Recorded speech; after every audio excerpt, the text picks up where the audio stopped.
We interrupt this program to bring you a special report. In 1991, the first ever website went live, and it looked like this.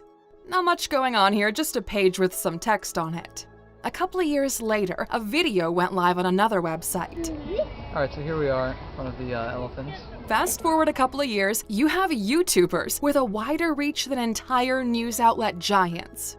Throughout history, technology made jumps that created entire new industries and economies. Another jump is happening as you watch this video. It's called the metaverse, and it'll change how everything works. Welcome to ALUX. Will Meta make everything better?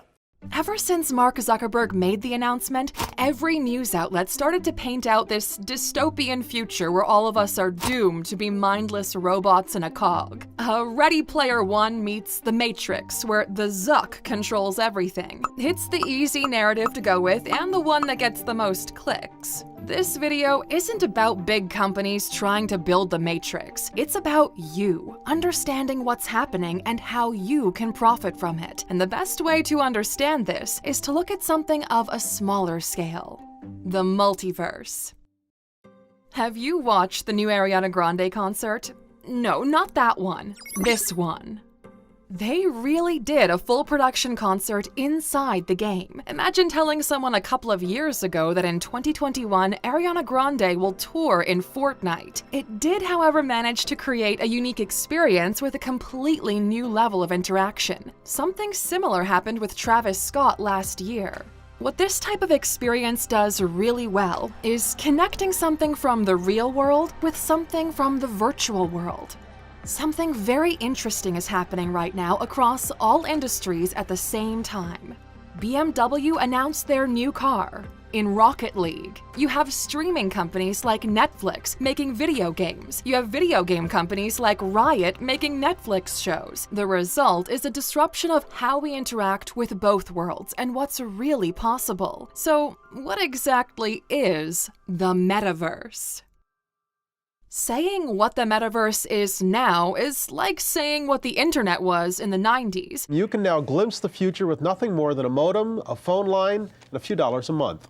There was no concept of social media, content creators, sharing platforms, trading platforms, platforms that make other platforms, and the list goes on. So technically, the metaverse is whatever we build on it. It sits at the crossroads of Web 3.0, blockchain, and virtual reality. It's the combination of these three elements that make it possible. We need to take a look at the three parts individually, starting with Web 3.0, which is the next version of the internet. Yes, there are more versions of the internet.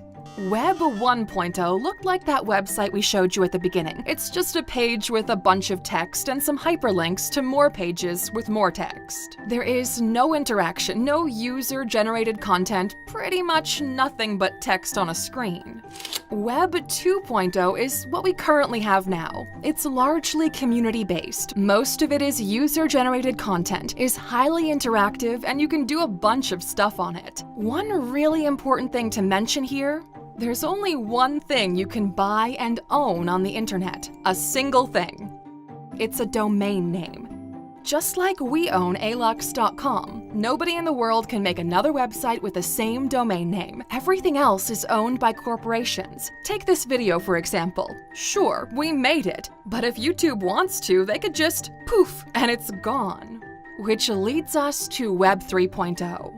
The most important thing you can do on Web 3.0 is own parts of the internet. Everything that you make, buy, or sell on the internet is yours, and you have the full rights. This happens because of blockchain, and more specifically because of NFTs. They're the foundation blocks of value in the metaverse. You probably have an idea of what they are, but most disregard them as useless pixels on a screen for which some idiots are paying millions of dollars. But ALUX, what's stopping me from doing a right-click save of an NFT to my desktop? How is that valuable?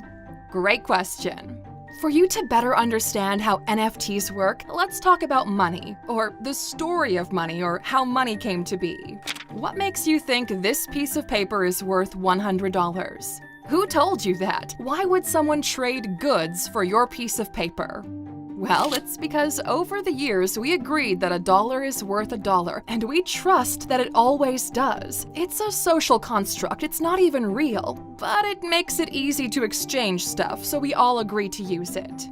So, the value of an NFT is how much those who embrace it decide that it's worth. And it provides ownership because it can be tracked in the blockchain. It cannot be copied. What you're failing to see is what NFTs can become in the future, the same way websites transform over time.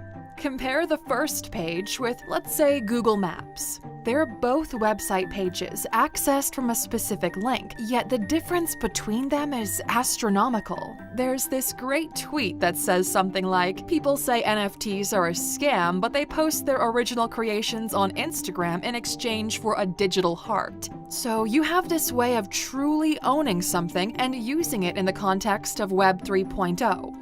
Now, what would be a great way to interact with this virtual reality?